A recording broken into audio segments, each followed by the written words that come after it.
Boa noite. Vamos hoje evocar a vida e a carreira política de um dos mais destacados e polémicos portugueses do século XX, António de Oliveira Salazar. A sua defesa é assumida por Jaime Nogueira Pinto, professor catedrático, que recorda o importante contributo de Salazar no período de grande instabilidade que se seguiu à Primeira República, sem, no entanto, esquecer os aspectos mais negativos da ditadura. Para explicar a complexa personalidade de Salazar, Jaime Nogueira Pinto foi até à sua terra natal, o Vimieiro, no concelho de Santa Combadão, visitar a ruína degradada da modesta Casa Beirã, onde o futuro presidente do concelho forjou a sua maneira de ser, que o levava a comentar melancólico: a tristeza lusitana tem boa cepa, como o vinho, o queijo, a maçã, o granito. Esta ligação ao Portugal pobre e rural será uma das suas fidelidades até ao fim da vida e também a atávica inibição que o impede de abraçar o progresso e a liberdade das democracias ocidentais. Salazar deixa uma brilhante carreira académica em Coimbra para se tornar, em São Bento, o executor daquilo que considerava como um desígnio superior. Detestava a democracia parlamentar e nunca o escondeu.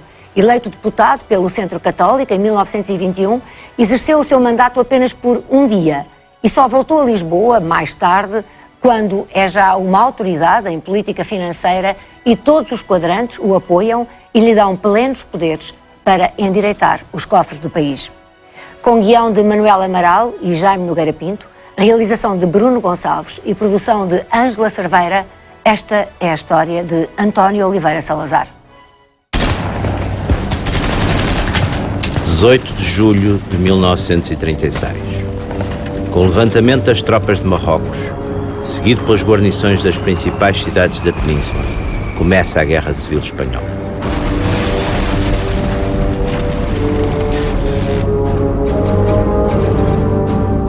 Aqui, neste bastião do Forte Santa Luzia, em Elvas, face à linha invisível da fronteira com Espanha, é fácil de perceber a grande preocupação da política externa de Salazar: defender a independência do retângulo nacional português numa península desde os finais do século XV dominada por Castela.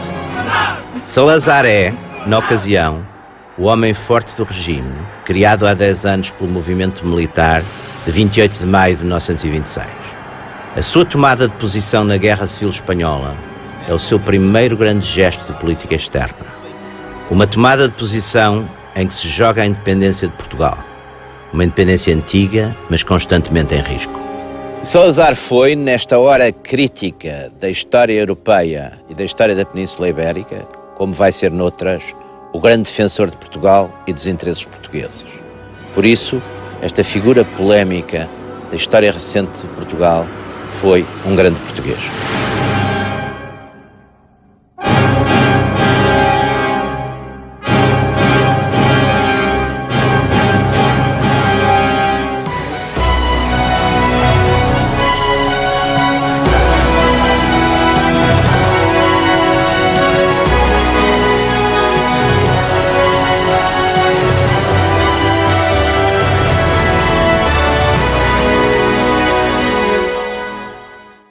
A pessoa que me convidou para defender Salazar neste programa usou comigo daquele tom de cumplicidade embaraçada que, em alguns filmes de ação, têm os chefes operacionais que vão enviar os seus colaboradores ou subordinados para missões impossíveis. Algumas reações que verifiquei depois de ter aceito publicamente tal incumbência, reações de perplexidade, de surpresa, de agressividade e até de hostilidade, levaram-me a pensar que a missão, se não era impossível, era pelo menos difícil. Ora, eu devo confessar que basta o facto desta dificuldade, o facto de uma personalidade que desapareceu há 40 anos da vida portuguesa continuar a suscitar tanta polémica, bastaria esse facto, e bastou esse facto, para que a tivesse aceito.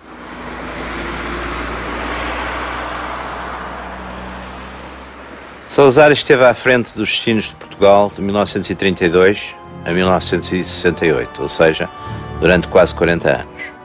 Durante todo esse tempo, a sua máxima preocupação foi defender e manter a independência de Portugal. Hoje, no princípio do século XXI, membros da NATO e da União Europeia, os riscos de tal independência podem nos parecer longínquos. Mas nos conturbados anos 30, eles estavam aqui ao nosso lado. Éramos mesmo vizinhos da catástrofe. Para um país pequeno, de recursos limitados, saído de um período de instabilidade e com as Forças Armadas em reorganização, o conflito em Espanha colocava graves problemas. E Salazar sabia-o melhor do que ninguém. Nesse verão quente e longo de 36, a Espanha está dividida em duas.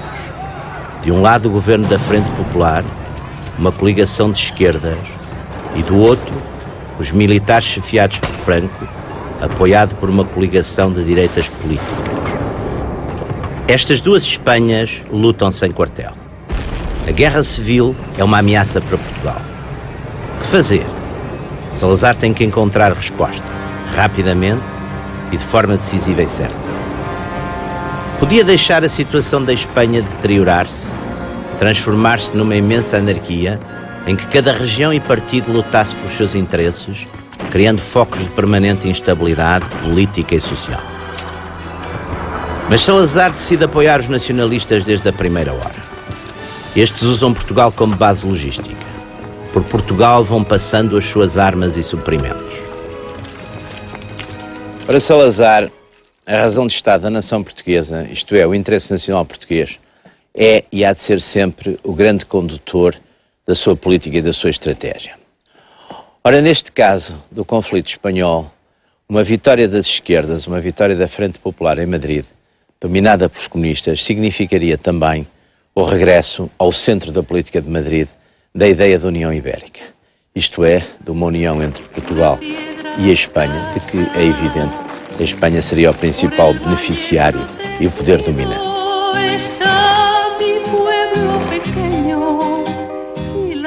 Mas quem é afinal este homem que defende tão energicamente a identidade e a independência portuguesas? É um político realista que sabe que sem liberdade de Portugal não há liberdade dos portugueses. É um político de formação cristã, que por isso sabe que a política é também o reino do mal, mas que é também a realidade, o dia-a-dia, e que nesta há que unir os amigos e os aliados e dividir e neutralizar os inimigos. Salazar escolhe apoiar Franco com todos os meios à sua disposição, diplomaticamente, logisticamente e com voluntários, os viriatos. Franco ganha a Guerra Civil a 1 de abril de 1939 e ficará para sempre devedor e grato a Salazar.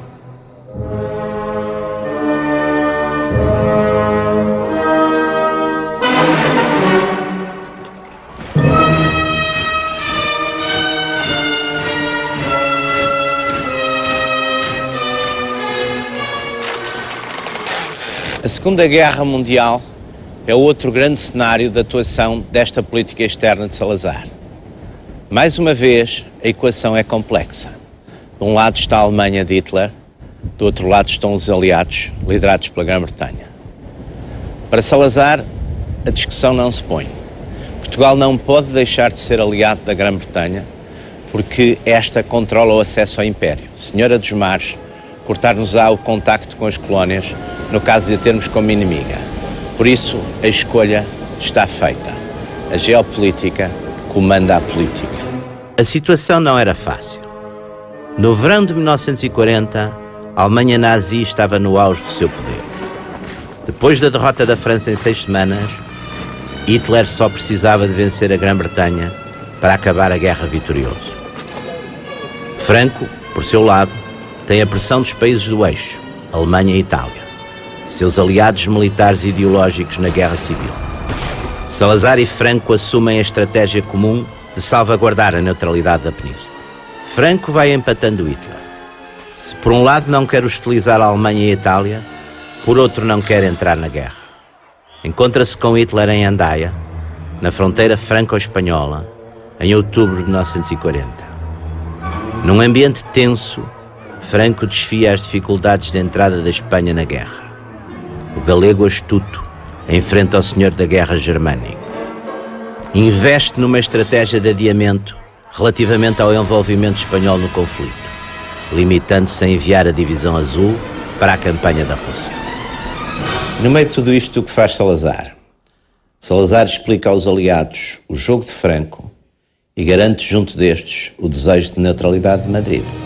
Na realidade, a Inglaterra, país beligerante, e os Estados Unidos da América, a potência que a ajuda a sobreviver, desconfiam de Madrid. A criação de um clima de confiança entre a Espanha e as democracias anglo-saxónicas vai ser assegurada por Portugal. É Salazar quem desenha a ponte entre todos. E Salazar vê a sua estratégia triunfar em toda a linha.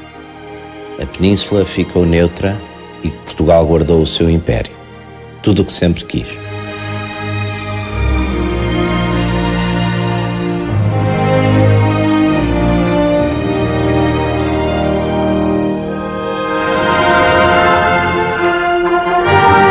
Mas a história do homem que conduz Portugal no grande jogo da política mundial começou muito antes. Salazar nasceu na freguesia de Santa Combadão em abril de 1889, há 79 anos.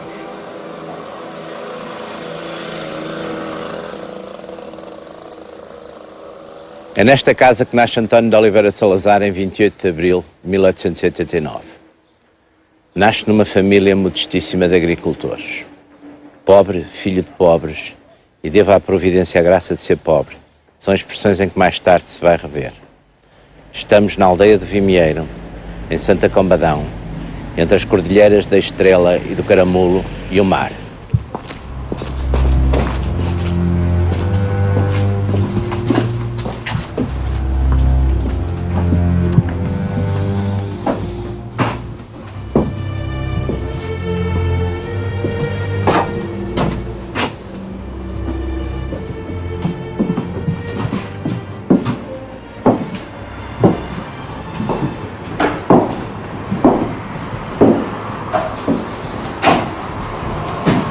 Bom, tinha a ideia que isto estava, enfim, bastante abandonado, mas confesso que não pensei que estivesse tão abandonado e degradado, como se...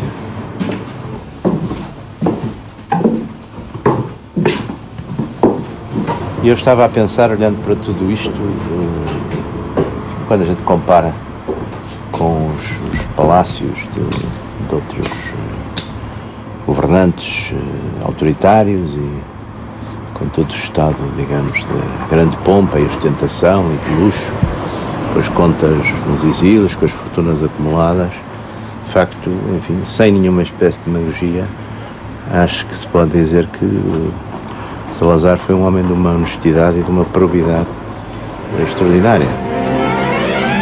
Nesse ano de 1889, o mundo e Portugal eram bem diferentes de hoje. Portugal, em Angola e Moçambique, reembarcava na aventura africana. Nascia uma nova geração de heróis do Império, os africanos. E Portugal vivia habitualmente na memória do grande poder que fora no século XVI, no contraste com o pequeno país, na ponta ocidental da Europa. Todos estes fatores marcarão, para sempre, Salazar. A paisagem bela e agreste das beiras, de Coimbra a Viseu. A religiosidade, a modéstia, as raízes na gente do campo. A percepção desconfiada das hierarquias do nascimento e do dinheiro e da humilhação que podem trazer aos pobres. Quando confrontado pela história com a guerra grande e os seus riscos, este homem, educado na sabedoria rural e no seu senso comum, sabe tomar decisões, sabe enfrentar os riscos, sabe correr os perigos. Na verdade, ele que opôs em certo sentido o viver habitualmente ao famosíssimo viver perigosamente do filósofo alemão, também ele sabe viver perigosamente quando estão em jogo os interesses nacionais ou convicções e valores que ele põe acima de tudo. E nesses momentos é capaz de ser grande como os maiores.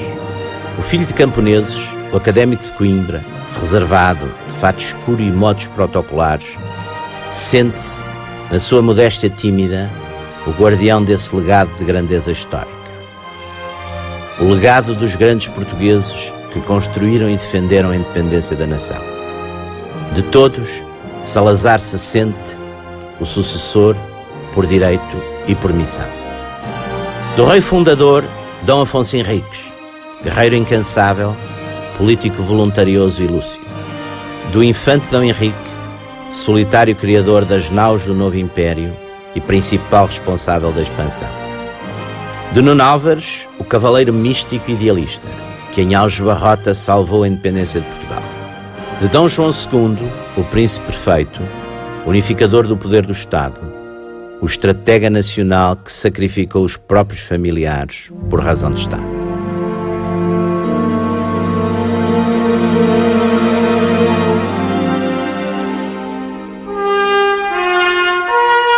É em 1899 que Salazar vai a Viseu para fazer o exame de instrução primária, ingressando no ano seguinte no seminário para os estudos secundários.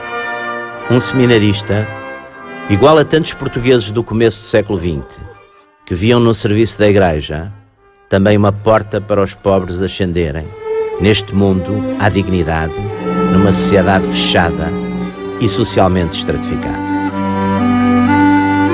Em 1910, está inscrito no curso de Direito da Universidade de Coimbra, no início da República. Coimbra é uma lição de sonho e tradição,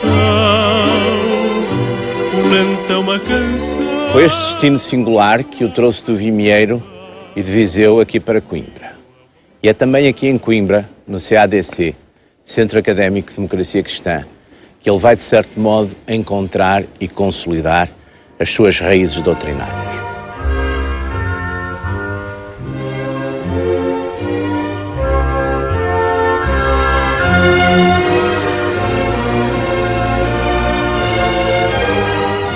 Desde a proclamação do liberalismo em Portugal, em 1834, podemos dizer que os católicos tinham sido um bombo da festa e um bode expiatório da Revolução e dos revolucionários. Mas com a República Democrática em 1910, tornaram-se mesmo cidadãos de segunda classe. Logo no 5 de outubro, houve sacerdotes assassinados. Mais tarde, seguiram-se as expulsões das ordens religiosas, perseguições, vexames e humilhações sem conta, contra os bispos, contra os padres e contra os próprios católicos.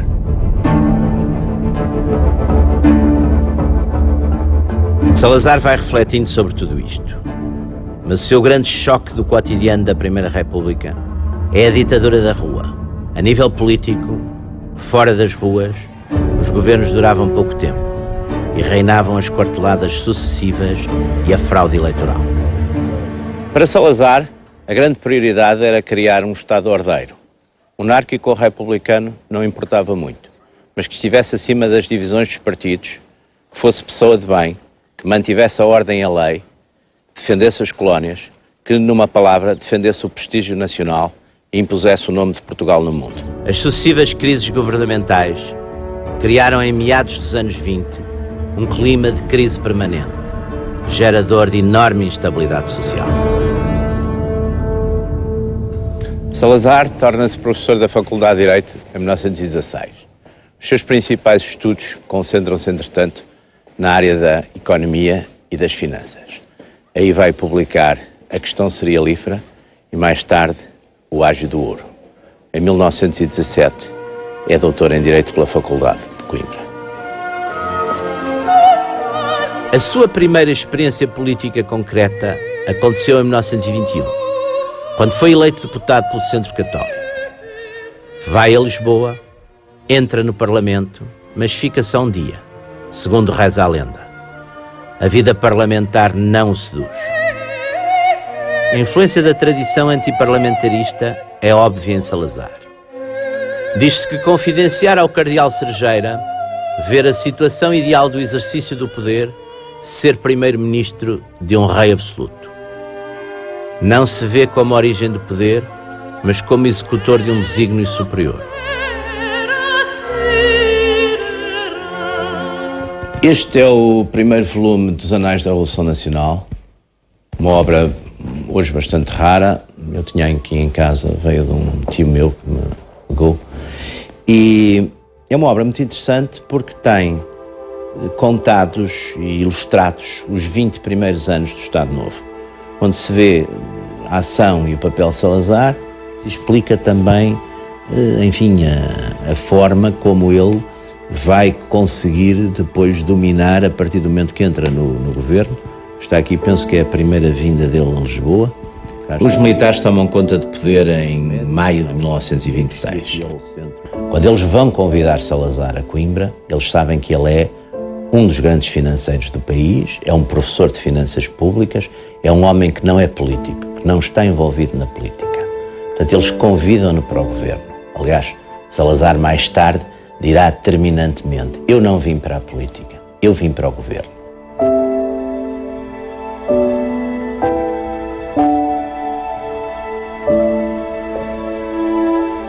E vem para Lisboa como Ministro das Finanças com dois outros professores de Coimbra, Mendes dos Remédios e Manuel Rodrigues.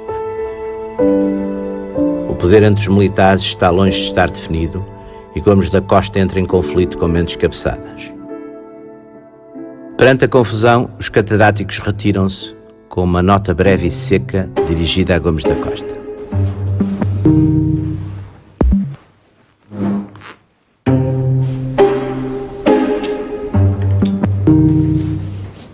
Os ministros civis foram chamados a exercer uma determinada ação administrativa e essa ação só se lhes afigura possível depois de resolvido o problema político. Ora, este problema, nos termos que foi posto, não é a eles que compete resolver. Nestes termos, os destinatários depõem nas mãos de Vossa Excelência os lugares que lhes confiaram, aguardando a solução definitiva do problema político.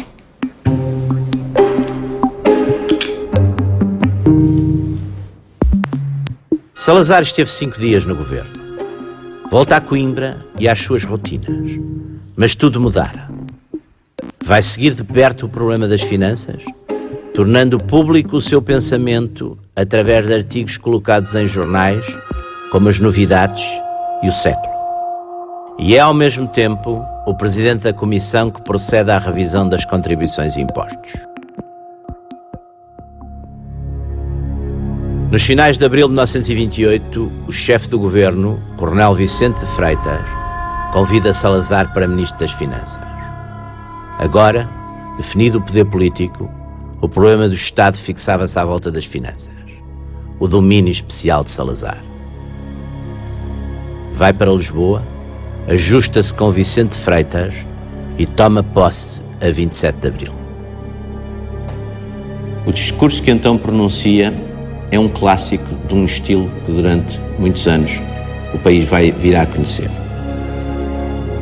Dirigindo-se a Vicente de Freitas, diz: não tenho que agradecer-me ter aceitado o encargo, porque representa para mim tão grande sacrifício que, por favor ou amabilidade, o não faria a ninguém.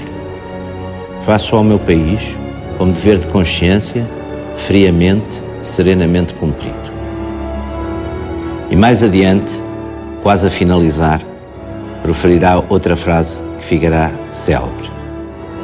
Sei muito bem o que quero e para onde vou, mas não se me exija que chegue ao fim em poucos meses.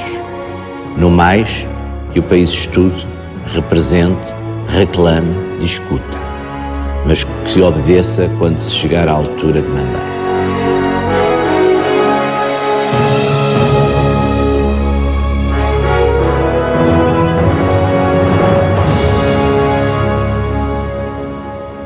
Salazar, desta vez, tem o apoio firme dos militares. Tem o apoio dos católicos e da Igreja. Tem o apoio dos republicanos conservadores, da maior parte dos monárquicos, dos sidonistas. Tem o apoio das classes altas e médias das cidades. E tem, sobretudo, o apoio do campo, conservador, patriota, católico. Para os seus partidários, tornou-se o homem providencial, aquele que pode harmonizar as instituições com os interesses do país.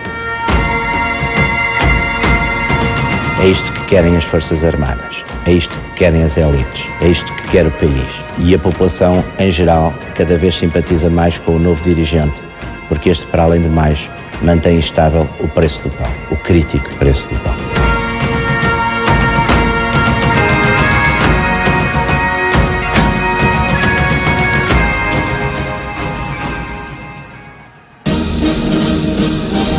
Para entender o apoio que Salazar e o Estado Novo vão ter entre os portugueses, é preciso, para além da reação à ditadura democrática da Primeira República, conhecer o clima político europeu e internacional. A Revolução Comunista de 1917, que depois da Guerra Civil e da repressão sanguinária tomara o poder na Rússia, foi vista pelas classes altas e médias da Europa como uma grande e próxima ameaça. Os nascentes partidos comunistas propunham-se repetir, por toda a Europa, o modelo soviético. O terror dos bolcheviques pairava sobre o continente. A esquerda revolucionária, a partir de Lenin e da Internacional Comunista, escolhera a violência como forma principal de conquista do poder e o terror como forma de o manter. Concluem muitos que só pela violência podia ser parado.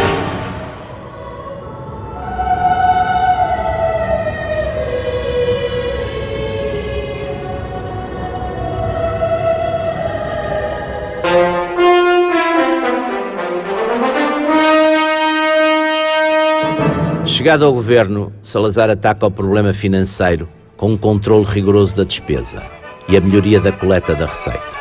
E conta com a confiança política que inspira para fazer voltar os capitais imigrados. Finanças em primeiro lugar.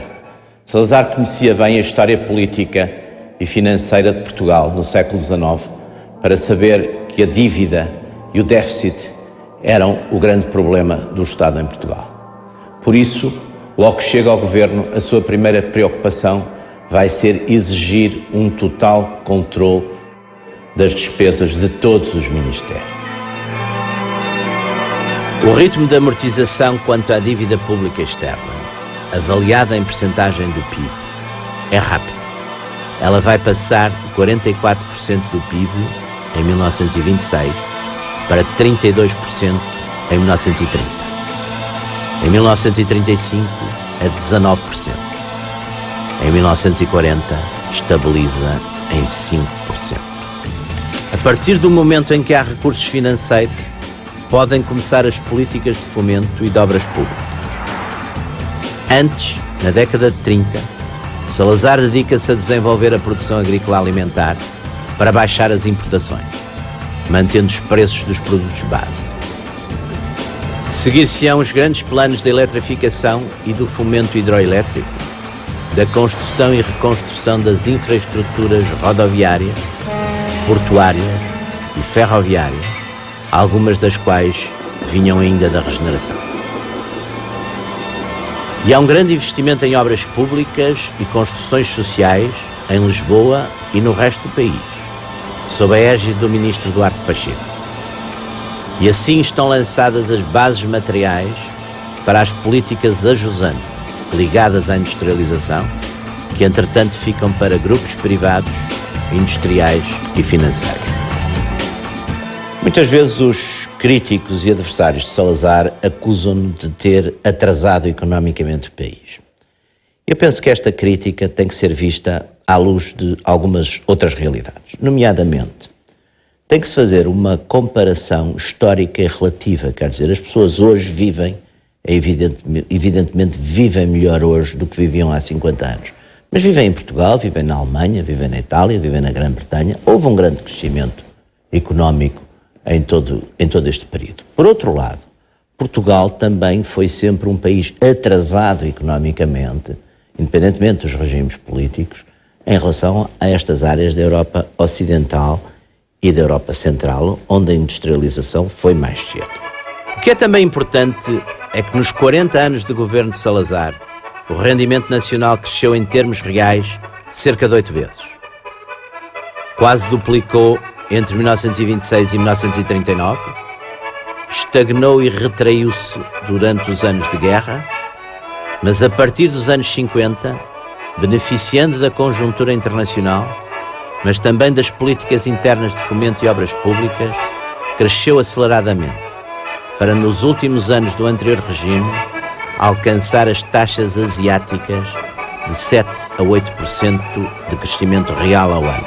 A média foi altíssima e o país aproximou-se, em termos relativos, dos níveis europeus.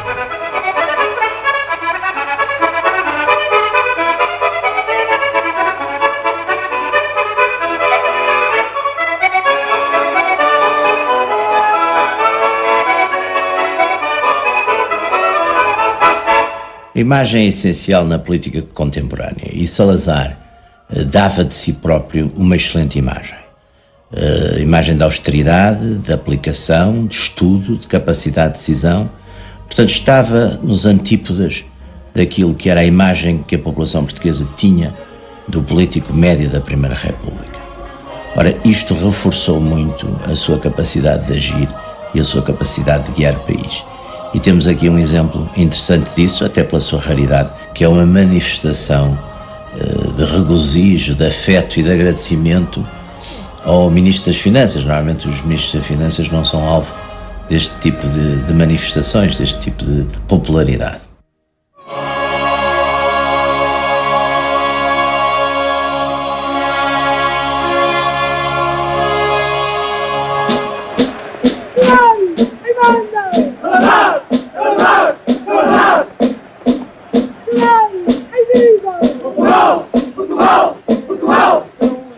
Assim Salazar agarrou o país, como já agarraram os militares e as élites, e criou o mito. Graças à confiança do exército e ao instrumento orçamental, tem o controle da classe política. Agora vai adaptar a Portugal uma doutrina, o nacionalismo autoritário e conservador, para resolver a crise do Estado e levantar a nação. Não discutimos Deus e a virtude, não discutimos a pátria e a sua história, não discutimos a autoridade e o seu prestígio, não discutimos a família e a sua moral, não discutimos a glória do trabalho e o seu dever. Assim se assentaram os grandes pilares do edifício e se construiu a paz, a ordem, a união dos portugueses, o Estado forte, a autoridade prestigiada, a administração honesta, o revigoramento da economia, o sentimento patriótico, a organização corporativa e o império colonial. Os historiadores dividem-se bastante, até por razões ideológicas, quanto à caracterização política deste regime criado e institucionalizado por Salazar. Alguns inclinam-se para lhe chamar um fascismo, uma forma portuguesa de fascismo. Outros dizem que essencialmente era a realização da famosíssima democracia orgânica dos papas sociais. Sem dúvida que o regime foi um regime nacionalista, autoritário, conservador, tendo uma economia de mercado, embora com um certo dirigismo, ou seja, uma certa autoridade política sobre a economia. Eu, pessoalmente, sempre achei que o regime não tinha características essenciais ao fascismo. Não era revolucionário, não pretendia usar o Estado, a política, para mudar a sociedade. O professor Borges Macedo, que considero uma autoridade nesta matéria, costumava dizer que o regime, essencialmente, era a reprodução, a institucionalização do pensamento político de Salazar. Uma casa portuguesa fica bem, pão e vinho sobre a mesa. A trilogia Deus, Pátria e Família refletia esse ideário, que ainda é, para o bem e para o mal, o da direita portuguesa. Cristã, patriótica, solidarista, às vezes mesmo desconfiada do capitalismo liberal. A alegria da pobreza está nesta grande riqueza de dar e dar. Foi este espírito de solidariedade humana que inspirou também a política de refugiados na Segunda Guerra Mundial. Da Europa devastada e ocupada, afluíram a Portugal cerca de 1 milhão de refugiados, entre eles mais de 100 mil judeus, incluindo os que tinham recebido os vistos do Consulado de Bordeus. Há repetidas provas do interesse de Salazar pelo acolhimento e condições de saúde e bem-estar destas pessoas. E Lisboa foi assim, nestes anos da Guerra Mundial, um oásis de paz, uma miragem e um ponto de esperança no extremo ocidental da Europa.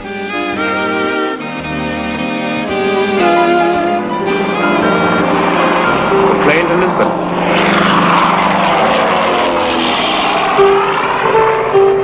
You would like to be on it? Why? What's in Lisbon? Clipper to America. You must remember this. A kiss is just a kiss. A sigh is just a sigh. Foi daqui, deste edifício, sua residência como primeiro-ministro, que Salazar governou Portugal. O estilo e a forma de governo de Salazar coadunam-se muito com a sua personalidade. Era um estilo altamente centralizador, muito organizado, com as decisões baseadas geralmente em informações de colaboradores de grande confiança. Lembra em muitos aspectos, segundo um dos seus biógrafos, o estilo de Filipe II, rei de Espanha, que também foi rei de Portugal. O despacho minucioso, a decisão ponderada, o comando do império sem emoções, pelo menos perceptíveis aos seus próximos.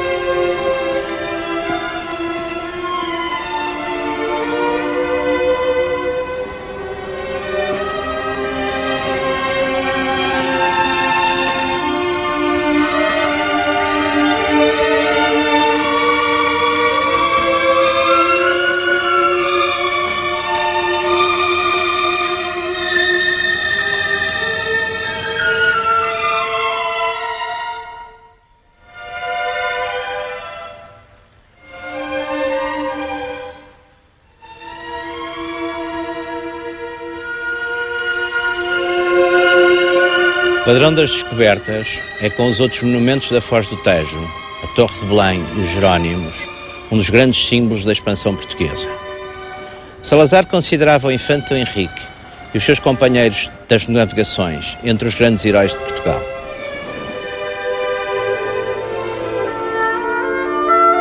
Mas Salazar acreditava que Portugal sem ultramar, além de perder grande parte da sua importância, corria o risco, num futuro de médio e longo prazo, de vir a ser absorvido na Península Ibérica, deixando de existir como Estado independente, e que essa perda do Estado punha em questão a sobrevivência da nação.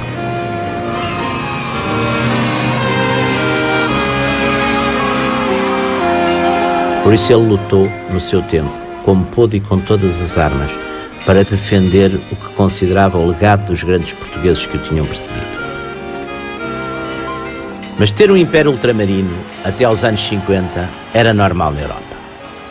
Tinham-no muito maior os ingleses e os franceses.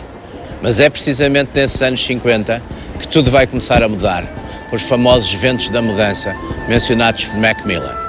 E aí, Portugal vai ficar mais isolado.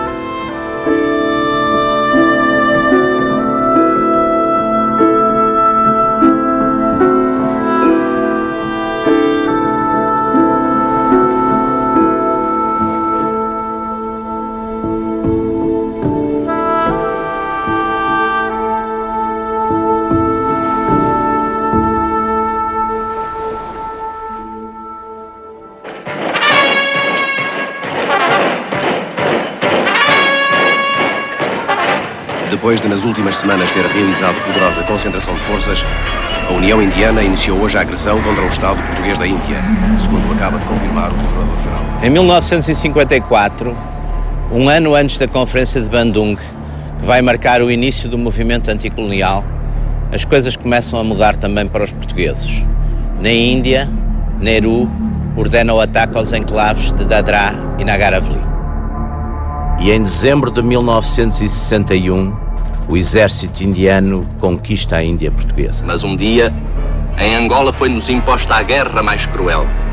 Ódios que não merecíamos e maldade que não justificávamos. Em Luanda, a 4 de fevereiro, vários grupos armados de militantes do MPLA, Movimento Popular de Libertação de Angola, atacam cadeias, esquadras de polícia e outros edifícios públicos, causando grande perturbação e alarme em toda a cidade.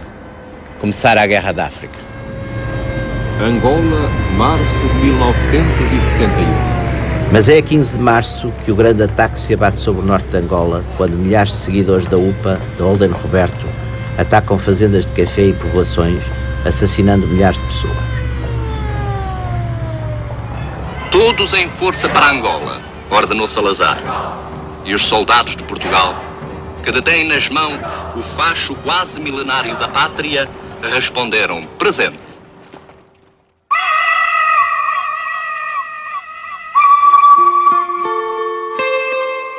Com as derrotas e desaires de franceses e ingleses na Indochina, em Suez e na Argélia, confirmava-se o fim do mundo eurocêntrico.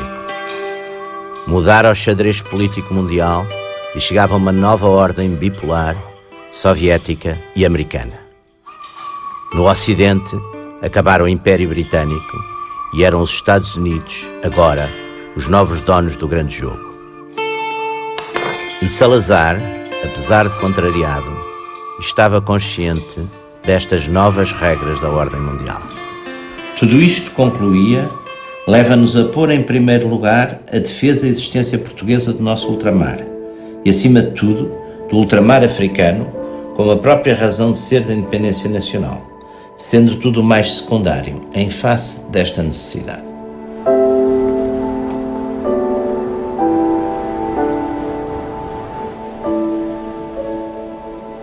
Para Salazar e para o seu ministro dos Negócios Estrangeiros, Franco Nogueira, a defesa militar do ultramar impunha-se, pois sem a soberania política e sem a ocupação política ou administrativa dessas áreas, ficaria reduzido ao retângulo europeu.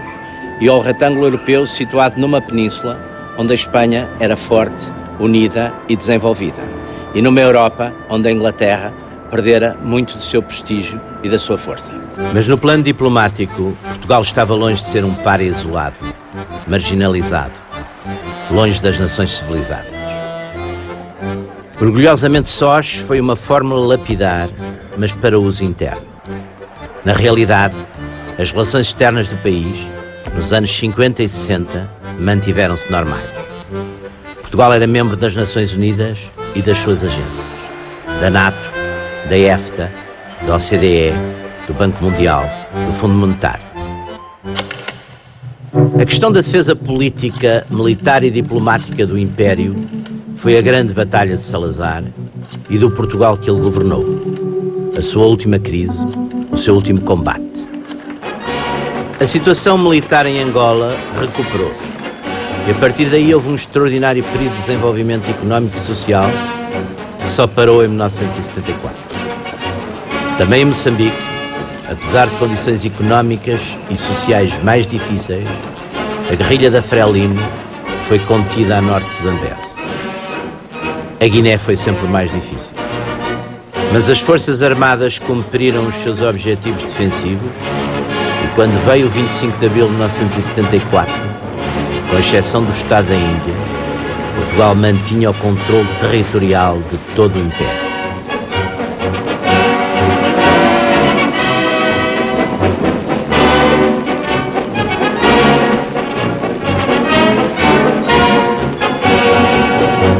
Em setembro de 1968, Salazar sofre um grave acidente vascular cerebral e fica incapacitado de exercer funções. O Presidente da República, depois de ouvidos vários especialistas e o Conselho de Estado, com alguma relutância, decide substituí-lo pelo professor Marcelo Caetano.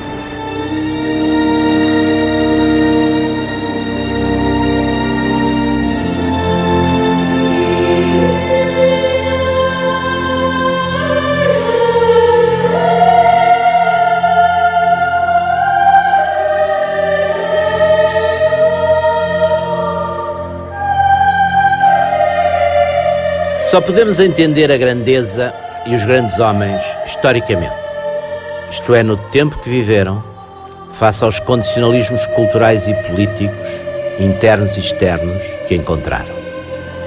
Como patriota e como católico, Salazar viveu e conheceu a República Democrática como um regime negativo para a nação. Ele não era um democrata ou liberal em política, mas tampouco foi um totalitário.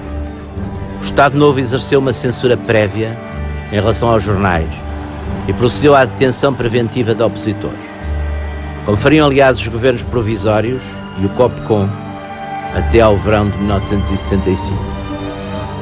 Mas entre 1936 e 1954, centenas de presos políticos passaram pela colónia penal do Tarrafal, em Cabo Verde, onde vieram a morrer de doença cerca de 3 dezenas.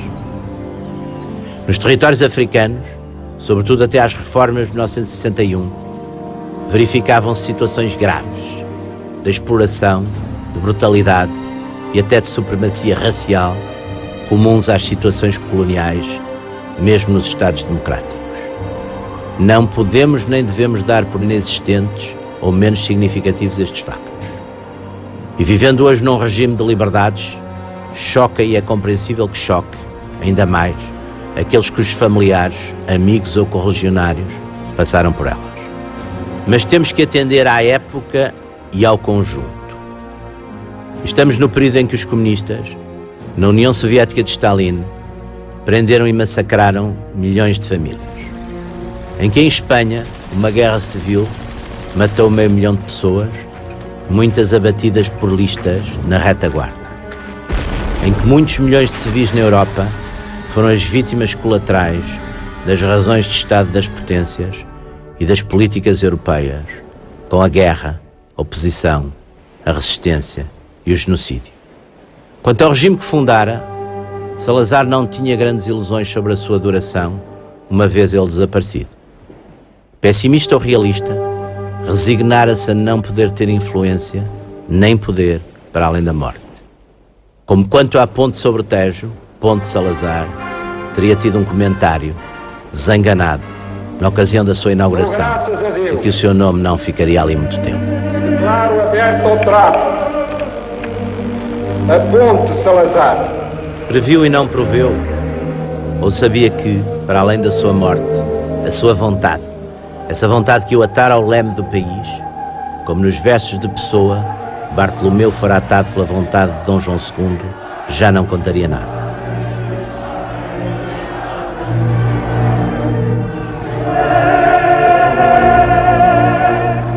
Salazar não foi um político populista e nem sequer quis ser um político popular.